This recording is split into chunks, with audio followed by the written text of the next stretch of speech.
জাতীয় সংসদ নির্বাচনকে সামনে রেখে বাংলাদেশ জামায়াতে ইসলামী নির্বাচনী ইশতেহার ঘোষণা করেছে।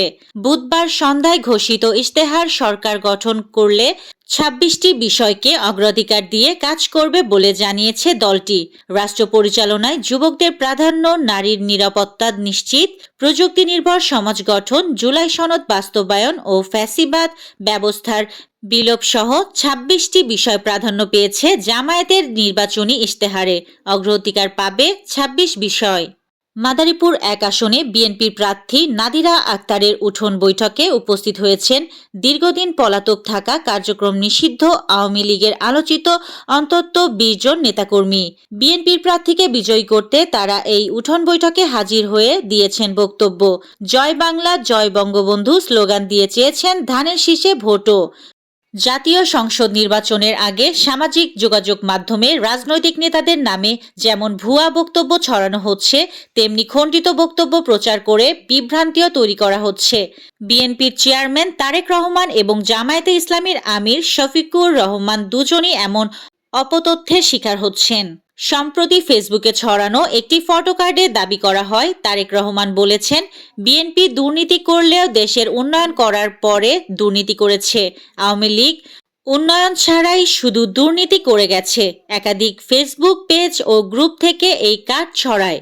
একটি পেজ থেকে এই কার্ডের পোস্টে ১,৭০,০০০-এর বেশি প্রতিক্রিয়া এবং ৩,০০০-এর বেশি শেয়ারও দেখা যায়। পেজটি মূলত ব্যঙ্গাত্মক কন্টেন্ট তৈরি করলেও অনেকে ভুল করে তা বিশ্বাস করেছেন।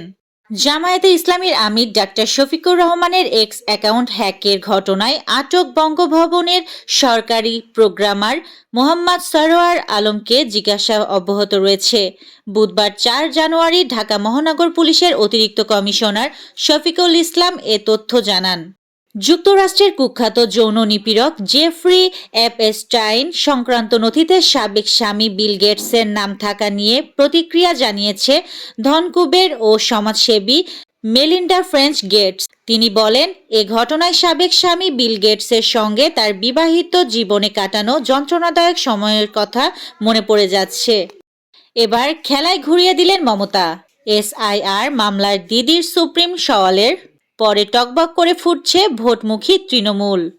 বাংলাদেশ নারী দলের সাবেক অধিনায়ক জাহানারা আলমের আনা অভিযোগ নিয়ে গঠিত স্বাধীন তদন্ত কমিটি প্রতিবেদন ও সুপারিশ হাতে পেয়েছে বাংলাদেশ ক্রিকেট বোর্ড বিসিবি।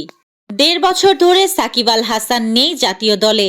বিশ্বের বিভিন্ন ফ্রাঞ্চাইজি লিগই এখন ক্রিকেটার সাকিবের ঠিকানা। তবে সম্প্রতি বিসিবি তাকে আবার জাতীয় দলে ফেরানোর ঘোষণা দিয়েছে। ফর্ম ফিটনেস ঠিক থাকলে নির্বাচকেরা তাকে জাতীয় দলের জন্য বিবেচনা করতে পারবেন। এই ছিল আজকের শীর্ষ সংবাদ। ছিলাম আমি ইয়াসমিন আক্তার, সুরমা টিভি 24।